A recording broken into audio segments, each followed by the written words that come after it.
It's a pleasure to be here at the Jade User Group meeting in New Zealand. I've done a fair few of these in the UK, but this is my first one in New Zealand, so a pleasure to be here. For those of you that sometimes follow the UK weather forecast, which is probably only me, it's a lot nicer here than it is down there. We have what's called the beast from the east, it's been called in the press, so that's Siberia to us. It's about -7 degrees. Both my kids are not in school for the last couple of days, and we have snow pretty deep all around us, so it's quite nice being here. So, thank you, John. Thank you to Jade for inviting me. So, my name is Henry Varney. I'm the Chief Operating Officer of Skipton Building Society. That means I'm responsible for all the kind of operations and back-end kind of processing of all our mortgages and savings within the Building Society. I run all our IT sides, both the hardware and the software side. As John says, I'm a board member of Jade as part of our shareholding of Jade. I run quite a bit of our what's called our subprime, or sometimes known as dodgy lending business that we, bless you, tis that dodgy, business that we kind of closed about 10 years ago, but still have a number of mortgages and assets to run off. And I'm part of our overall exec team within the society. And I'll just look at my notes. So just going to talk a bit about Skipton, kind of what we are, what we stand for, kind of where we've been successful. Thank you. A little bit about distribution, how we distribute our products and everything like that. And then just a bit on Jade, our investment in Jade, a bit on the kind of divestment we made and transaction we did about 7-8 months ago now. And then I'll be, I think, on the panel, I think it's known as, to take any questions a bit later. So let's go. That's kind of sometimes how we describe our group. We're the 4th largest building society in the UK. We're quite a weird building society in the fact that we have a number of different subsidiaries. Most building societies are just building societies doing mortgages and savings. So we have a number of different businesses within us. So some of those are like Connells on the right-hand side, that kind of red one if you can see at the back. That's the 2nd largest UK estate agency, or realtor, or whatever word you do use in New Zealand, selling houses, letting houses. Probably about 500 branches across the UK. Skipton Business Finance, which does some kind of what's called invoice discounting, asset finance business. We own an operation it's called Skipton International. That's some offshore mortgage and savings in a kind of crown dependency of the UK. All above board, all okay. Those are the two, below that are the two kind of dodgy lenders, the two assets that are in runoff that I chair that business for the society. And then Jade, clearly, you're all aware of Jade and what it does. So the society overall is a mutual, so that means we don't have shareholders or anything like that. We're a mutual business. We're not a public listed company. We don't have to serve kind of stock exchange announcements every kind of 3 months or anything like that. But I think what that means for you and what that means for us is we're able to make very long-term decisions. We're not driven by short-term profits, short-term gains that we have to put to the stock exchange. We can make proper long-term decisions both for our business and for those businesses that sit within the group. We have about £20 billion of assets, so that's pretty much mortgages, pretty much totally. So that translated, if I use the pounds or sterling, times it by 2, and you pretty much get to Kiwi dollars. So we have about 40 Kiwi dollars of mortgage assets and about 950,000 kind of members, so 950,000 customers, and aiming for 1 million over the next couple of years. We're seen in the UK as a kind of strong building society. We're seen as a kind of consolidator within the building society sector. We've done a number of mergers over the last kind of 5 or 6 years, and I'll come on to another one that we announced yesterday, and seen very much by the regulator as for want of a phrase, a safe pair of hands, a strong, stable business that is significantly growing, but has what we call strong capital, so strong reserves, and a decent business. And I'll come to a bit more of that. So, as I said, we announced our results yesterday, so I'll do a very quick summary of those. We made £200 million profit, so that's 400 million Kiwi dollars. Sound okay, John? That agrees with the numbers you got overnight, okay? Before someone changed them while I was on a flight, but I think we did. That's a record for us. We've never made 200 million before. Probably the previous record was about 160, 170. All areas of the group were profitable, which is probably a unique time for the last 10 years. And that was built partly on the Building Society's profits. We make about 100 million in the Building Society. Connells, the estate agency, makes about 60, 70 million, and then the other businesses make up the balancing number. As part of that also, we lent probably a record amount of mortgage lending, so that's our kind of core part of our business. We lent about 9 million Kiwi dollars of assets, 9 billion we're doing in a second, 9 billion of assets. But more importantly to us than profit or kind of the amount of lending is the kind of balance that we've had on our growth. So we're a very much a people business. There's something called the Times Top 100 Businesses in the UK, so people, kind of brands and stuff like that. We came 71st the other day and have been in that top 100 for the last 4 years. There's a major customer experience kind of survey that goes alongside in the UK, probably about 300 brands in the UK. We come 7th in that this year. So that's not just financial services, that's all the brands, the Amazons and everything like that. We beat them. And we came 7th, the top building society, not quite the top financial services, but the top building society within the UK. And that long-term model of customer service, customer experience, in it for the long time for mortgage savings and investments companies is part of our ethos, going alongside the kind of mutuality that I've described. And then the other thing that we announced yesterday is a merger. So you don't do many of these for building societies, they're relatively rare.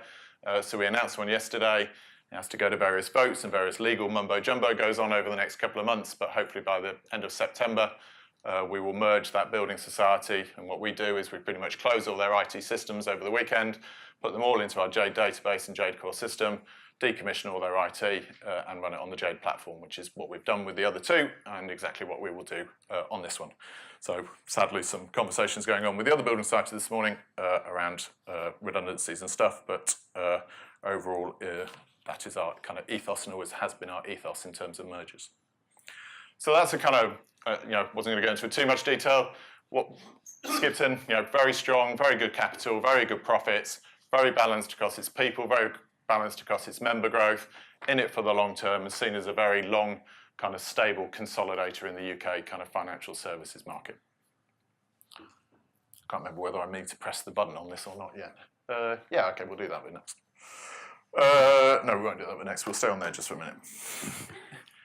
Slick. I landed yesterday afternoon, yesterday lunchtime, so I was awake about 3 o'clock this morning. Probably not too bad at the moment. Dinner this evening could be interesting. I'll try not to snore. Jade. So what do we use Jade for? Why is it kind of vitally important to the society that we have Jade? So Jade is our core IT platform. That's what all our mortgage and savings sits on. We're very lucky that, as I say, whenever we've done mergers or consolidations, we've smashed everything onto that Jade database. We have what we call a single version of the truth. That is where all our mortgage and savings balances sit. That's where all our customers sit. That's where our single view of those customers sits. And that's our core transactional database. Gartner would call it a systems of record. And Jade is absolutely therefore a fundamental part of our IT strategy. I present to the main board, so I sit on the exec. I present to the main board. We do an IT strategy update to the main board on a yearly basis, talking about trends, talking about business strategy, where we're going. And fundamentally, the recurring theme of all of that is that Jade remains as our core system, remains as our core processing and system of record within the business. As John has said earlier, if you look at computer share and other things like that, this is long-term investments you make. You don't change your core system from a banking point of view every day. We have no intention of changing our core Jade platform. And as John said, we're investing just as much as people like computer share are investing in building out that platform and continuing to make it grow. It processes kind of millions of transactions a year. It's a 24/7, 365 system. We have very little downtime, I say, to the people who support us overnight here in New Zealand. They occasionally get the odd call, but it's very resilient, very operational, beneficial to us. Over the last 4 or 5 years, the UK has seen a number of banking IT issues, or failures as I would call them, taking systems out for well over 24 hours, 36 hours for people who process current accounts who need to have their systems operational. As such, the regulator at the moment, so we have 2 regulators in the UK, but the financial regulator is very focused on us all as kind of what we call operational resilience, and Jade therefore plays a fundamental part in making sure that we are operational resilient and able both to serve our members and our customers, but also make sure that we don't have the wrath of the regulator. And having been 7 or 8 years ago in the wrath of the regulator, you don't want to go there. I was speaking to David Cutter, who some of you might know the name. He was our chief exec. He's our group chief exec at the moment, who I report into. David was responsible for bringing Jade into kind of Skipton, whenever it was, 14, 15, 16 years ago now. Some of you might have worked with him or know of him.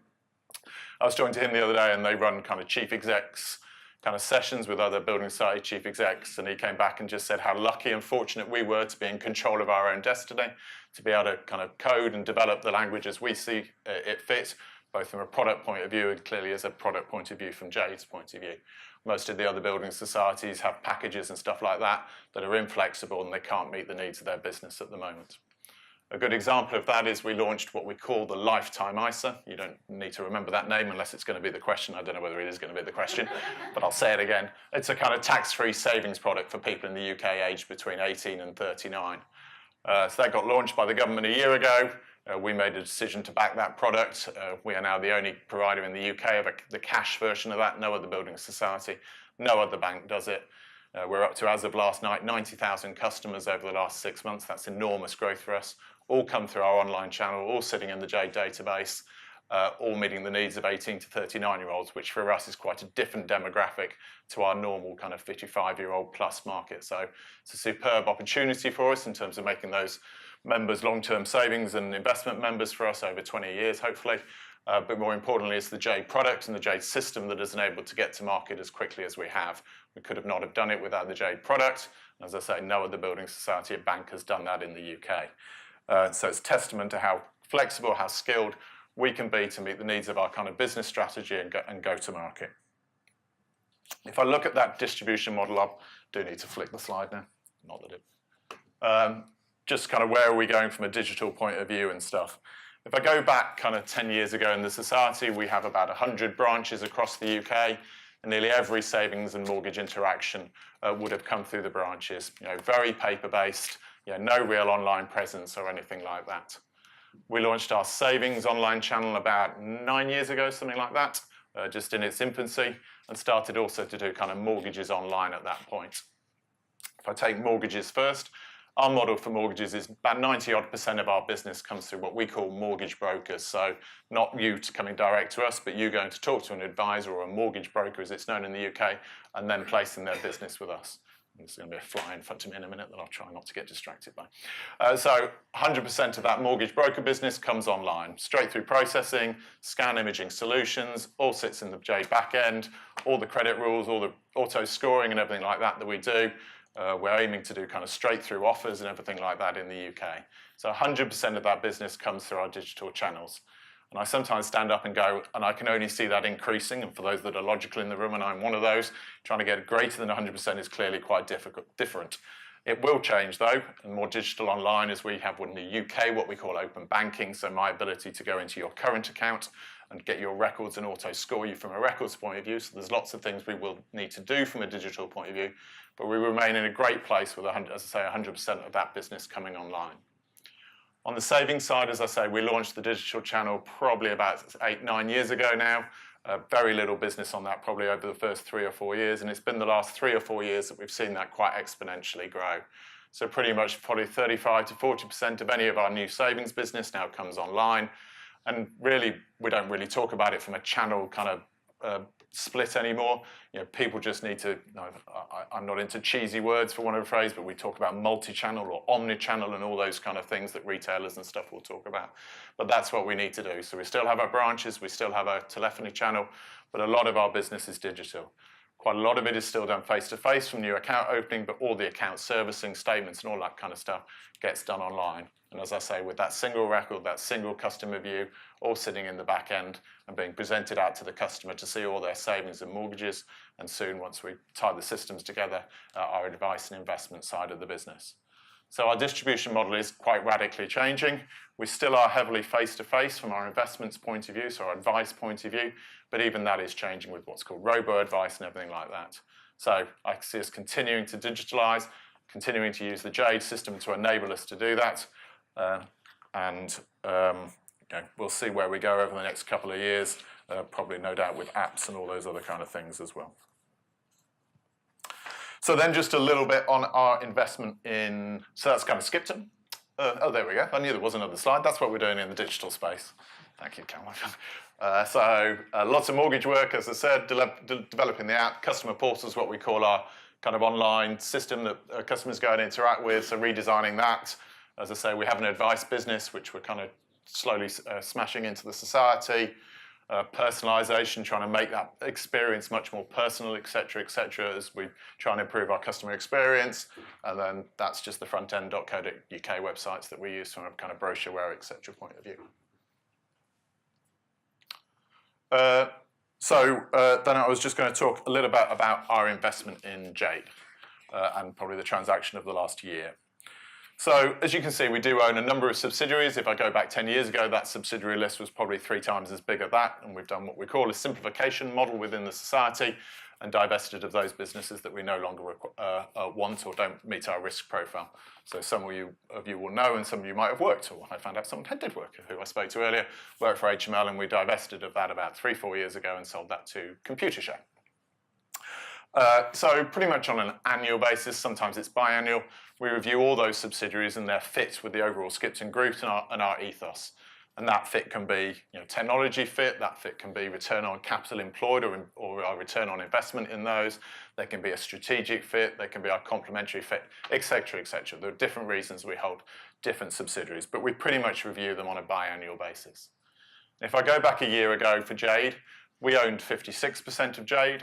A gentleman called Roger Bole, who was a personal US investor, owned about 26% of Jade, and then the remaining shares were held by minority investors who'd pretty much held shares for at least 10 years as part of any kind of transactions or business that had been done in the past.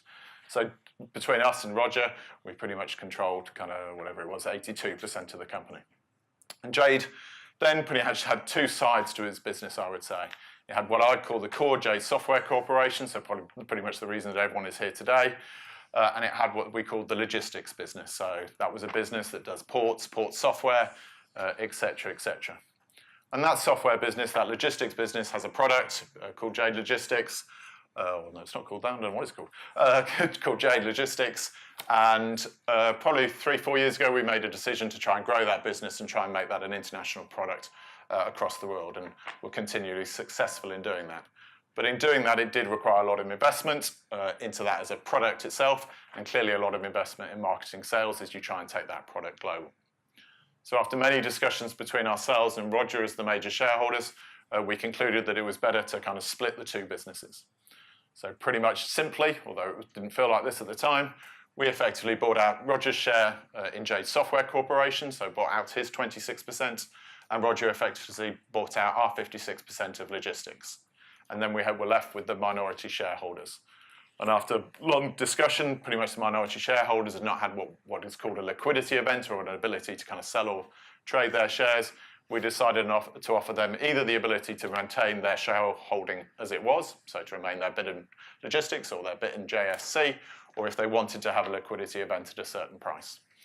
Now, effectively what happened in the end, most of the minority interests did kind of take that liquidity event, and as such, we pretty much own nearly the whole, I'll come to why I can't say the whole, nearly the whole of JSC nowadays. So I think we own 99.2%, although someone will correct me on the 0.2 element of it. And the same is true in terms of logistics. So we have no shareholder interest in logistics anymore, and Roger Bole, the US health investor, has no more interest in JSC. There are 5 shareholders who didn't sell down their rights, which was perfectly within their right to do so, hence why I'm unable to say we own the whole of it, but we own pretty much the vast majority of it, as you can hear in the numbers.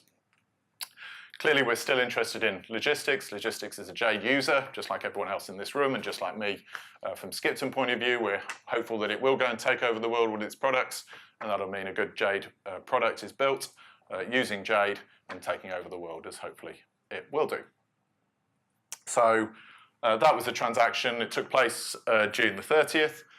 David Lindsay, who some of you will know, the MD, went with that business. Jason, who some of you know, came in as the interim MD, and then we recruited Charlotte, who has arrived on her plane. I can see at the back, so I don't need to talk for hours more, as I keep getting prompted back here. And Charlotte came and joined us as chief exec. So that transaction is now complete, and whereas there's still some shared services that take place between logistics and Jade, as I say, we remain the majority and nearly dominant shareholder within JSC. So that's mostly what I came to talk to you about. So to summarise really, kind of Skipton, strong, stable, growing kind of building society. no intention of doing anything too radical, too kind of strange or too weird kind of thing. We're stable, we're pretty safe. We invest for the long term, hence our investment in Jade. Jade remains absolutely fundamental to us as part of our IT strategy for our core system and the product. And we remain, I assume, a long-term shareholder in Jade. Okay, so we're now going to do a Q&A session. So basically it's your chance to ask the exec team or all the execs present. So we've got Caroline, Director of Marketing, Jason, our COO, Henry, whom you met earlier, Charlotte, and I'll be there to manage the microphone and all the admin. Anything you like about Jade Software Corporation, Skipton Building Society, Dynamic Controls, Microsoft, anything. So this is really an open session. It's a chance for you to literally ask anything. So off you go. Yeah, I'll be repeating the question so it gets recorded through the... And there'll be a prize for the best question as opposed to the best answer. Yeah.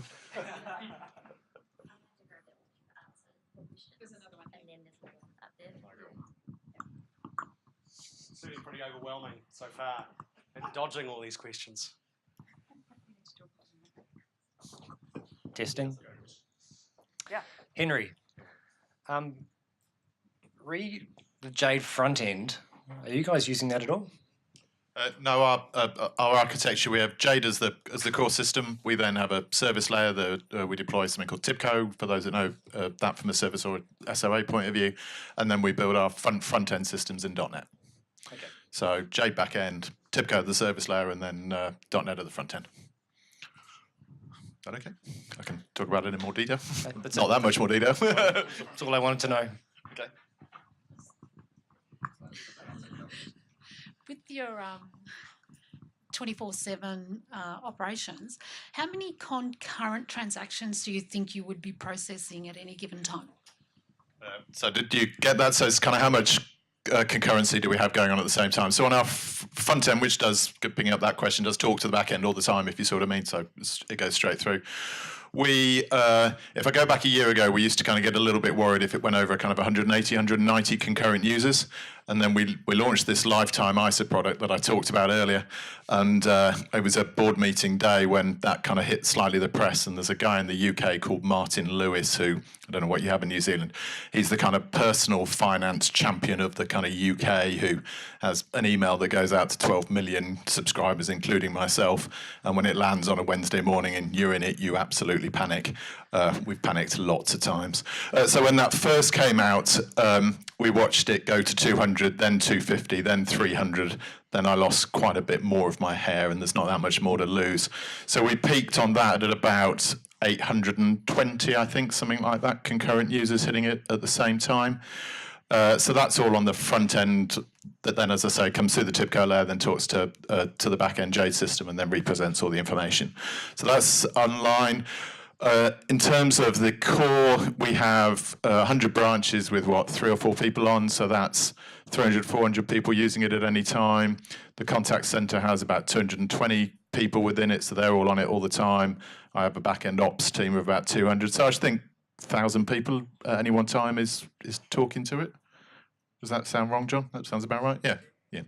So about 800 on the front end is our biggest ever. Why I stand here slightly still more nervous is we had a deadline overnight of the 28th of February for closing that product and telling everyone to transfer in. So no doubt there'll be a few emails telling me how many concurrently hit it yesterday, which might be more than the 800, but that's about what we hit. Yeah, I'm just curious whereabouts in the world the Jade user base is, so in percentage in terms of New Zealand, Australia, UK, etc. I wasn't doing that one. That's an excellent question. And it obviously depends on how you look at it.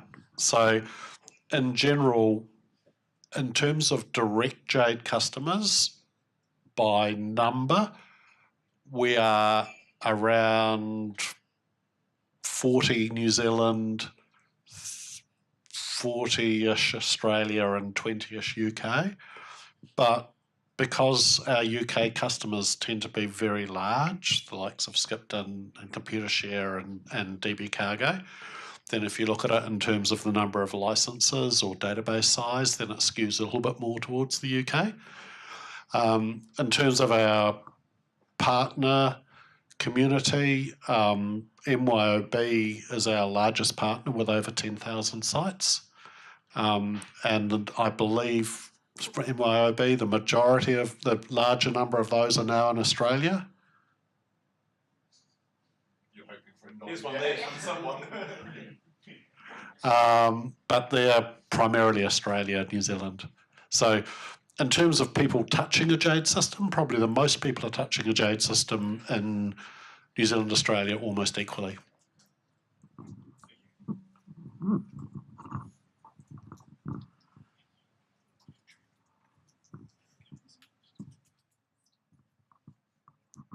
Anything else, or should we break for sausage rolls?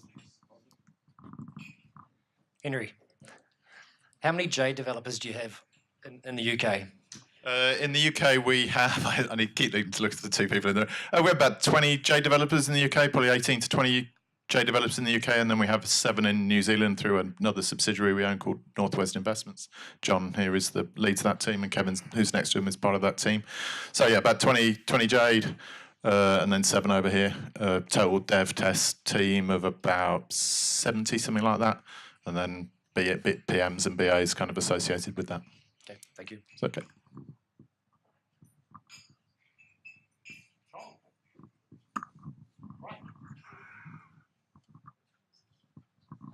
Yeah, I just wanted to know what is Jade's strategy to increase its market share in the development community?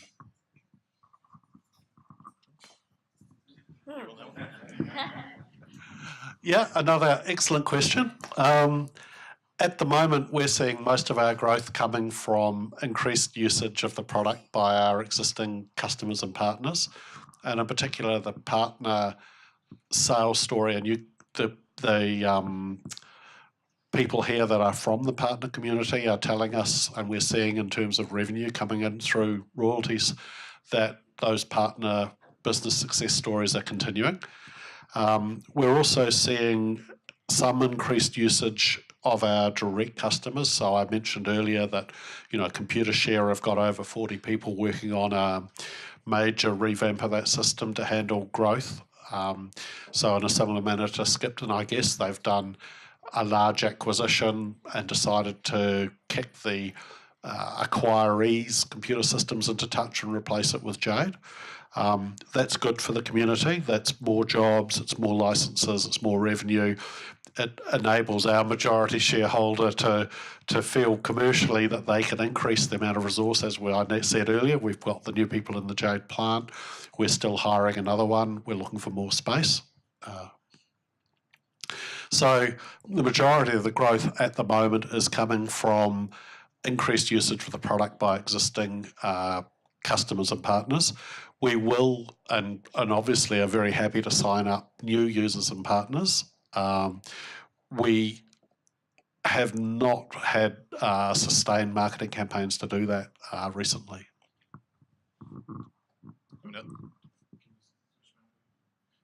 I think if you take it, I'll just talk a bit about Skipton and Computershare. We're investing in the core. Talked earlier about kind of that service layer architecture where we have, but there's a lot of work to do in that Jade platform, a lot of design, a lot of development, a lot of architecture work to enable that to kind of function and try and meet those kind of front end needs and straight through processing that we need to do. So a lot of that investment, certainly with my hat on, and I know about Computershare pretty closely, is in that space, which kind of backs up John's comment about us all needing to invest in that kind of core system.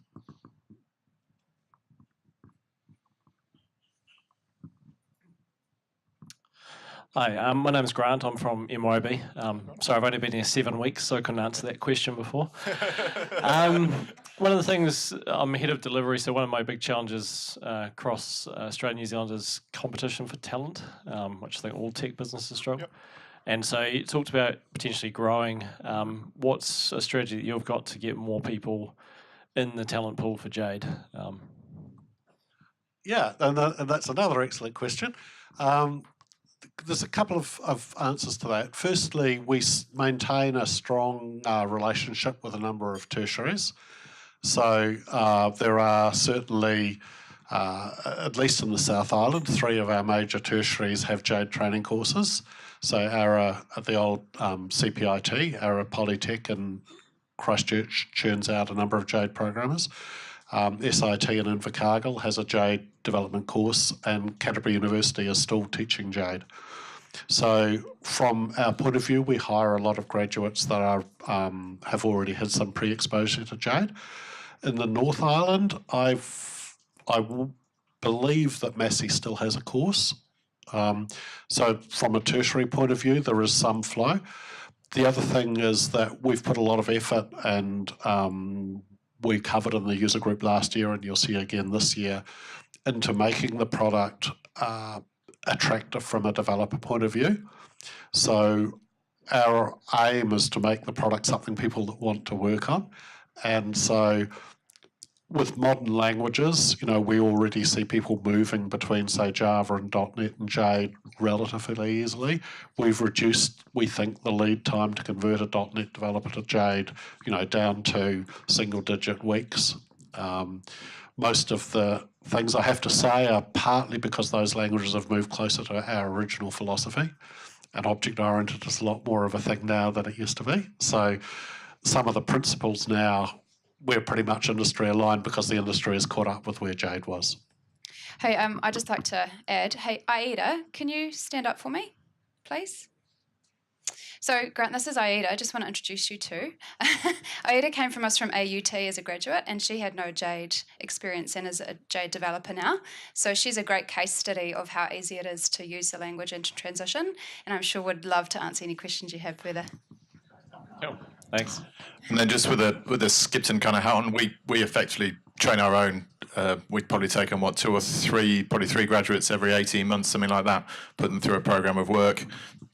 Most of them have no Jade knowledge in the background beforehand, or know someone, if you see what I mean. And we cover them in, we put them on about a 3-month training program, and then get them kind of coding a little bit more, and then get them coding. And we've done that for the last kind of 10 years. So we kind of recruit our own and train them up. Perfectly doable. And that introduction was not a suggestion that you offer her a job. Sure. Thank you.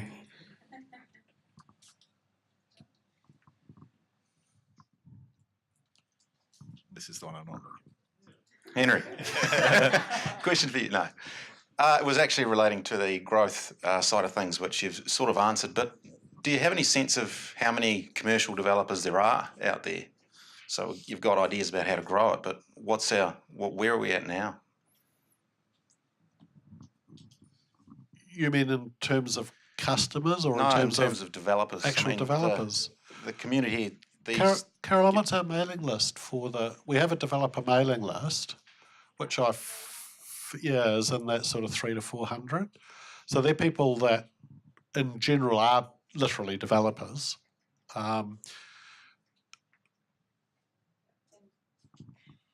I guess if really pushed, the tertiaries, yeah.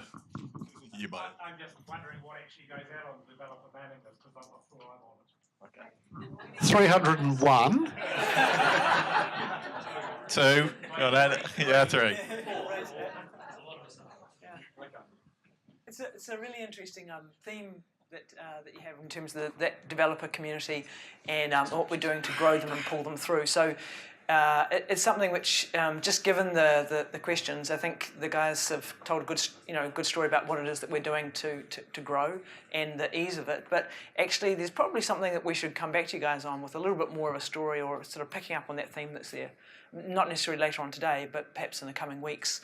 It's something which is probably worth us just taking back and saying, hey, it was an interesting question area. How do we provide you with more visibility to that? And or how might we create a more networked community, or a more obvious, more visible community in that sense?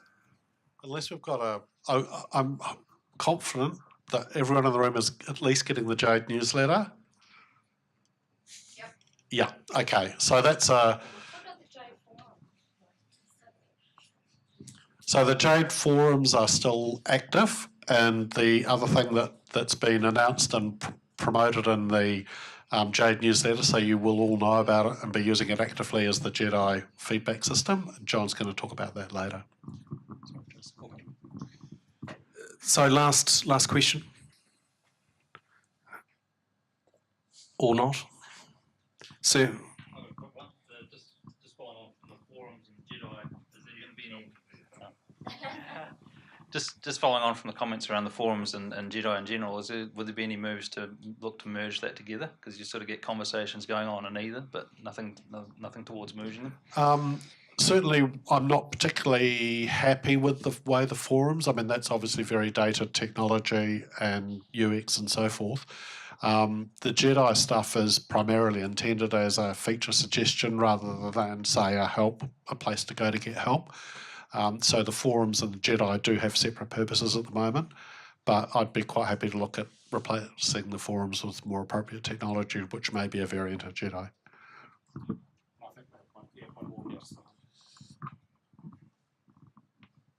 Just wondering what made you pick Jade in the first place? It predates me, but we used to, 25 years ago, Skipton with Unisys built a mortgage and savings system called UFSS, which we provided effectively the banking knowledge and they provided the tech knowledge. And we took the rights to that code. They took the rights to market that and sell it globally. And it's probably processes about half, 50% of UK mortgages go through a variant of that system today. So that was 25 years ago. I think this is the right story. And then John Goodfellow, who was our previous chief exec, who some of you might know, sadly passed away the other day. He met Sir Gill. I think I'm right with this. Is that right? And that system, the UFSS, was built in Link, LANC, and we wanted to come off the mainframe, which is what it was on. And as part of that, therefore, we jetted, the word is, we used our system over to Jade and turned the mainframe off and put it onto a kind of Windows operating environment, etc. Took out a load of costs from a mainframe point of view. And yeah, there we are on the Jade platform. Is that good enough, John? Is that a very accurate. I wasn't around, so but yeah, and so that was 2000, 2001, 2002 kind of timing, something like that. So been running for about 15 years now. We built our first bit we built was our branch system in it just to test it and stuff like that. And then about 2004, John, we migrated across 2003, 2003 we migrated across to Jade. Even earlier.